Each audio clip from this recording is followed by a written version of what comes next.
Every day, the sands of the Sahara Desert reach temperatures up to 80 degrees Celsius. Stretching over roughly 9 million square kilometers, this massive desert receives about 22 million terawatt-hours of energy from the sun every year. That's well over 100 times more energy than humanity consumes annually. So, could covering the desert with solar panels solve our energy problems for good? Solar panels work when light particles hit their surface with enough energy to knock electrons out of their stable bonds. On their journey back to stability, these electrons produce electricity. However, there's a limit to how much power panels can generate. Solar panels can only interact with certain wavelengths of light, making it impossible to convert over half the sunlight they receive. And even light particles they can convert often bounce off them without ever hitting an electron. But thanks to clever scientists and engineers and substantial government investment, solar panels are generating more electricity than ever.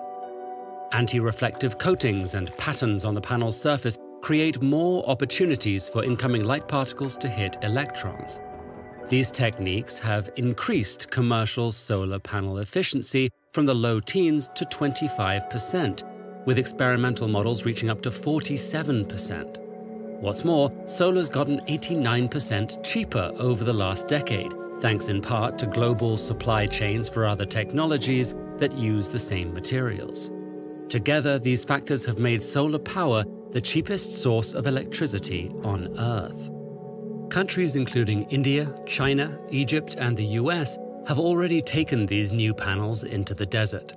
Their massive solar farms range from 15 to 56 square kilometers, and when the sun is high in the sky, these plants can provide energy for hundreds of thousands of local residents. But these farms also get extremely hot. Light that solar cells don't convert or reflect is absorbed as heat, which reduces a panel's efficiency. And the cooling systems employed by many farms can use huge amounts of energy powering fans or moving water to maintain optimal temperatures. Even with these systems, solar panels in the desert absorb far more heat than the natural sandy environment. This hasn't been a problem on the scale of existing solar farms, but if we tried to cover the Sahara, this effect could create massive changes in the region's climate. Constructing solar farms already disrupts local ecosystems, but a plant of this scale could dramatically transform the desert landscape. Thankfully, solar panels aren't our only option.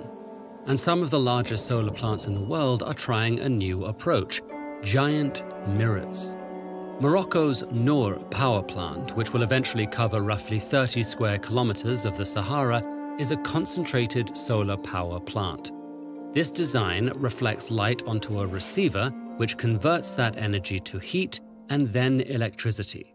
These mirrors still create a dangerous temperature shift for local wildlife, but they have less potential to transform the landscape. And since it takes time for the materials being heated to cool off, these plants often continue producing electricity past sunset. Whether they use panels or mirrors, industrial solar farms are often easy to fit into existing energy infrastructure. However, getting their electricity beyond local power grids is much more difficult. Some countries are working on ways to connect electric grids across the globe, and many farms store energy in massive batteries or convert their electricity into clean gas that can be used later. But right now, these techniques are still too expensive and inefficient to rely on. Worse still, industrial renewables can share some of the same problems as fossil fuels, relying on destructive mining operations and carbon-emitting global supply chains. Fortunately, solar can exist on many scales, from industrial solar farms to smaller installations that power individual buildings and rural communities. These projects can supplement energy use or provide a passive source of energy for regions off the grid.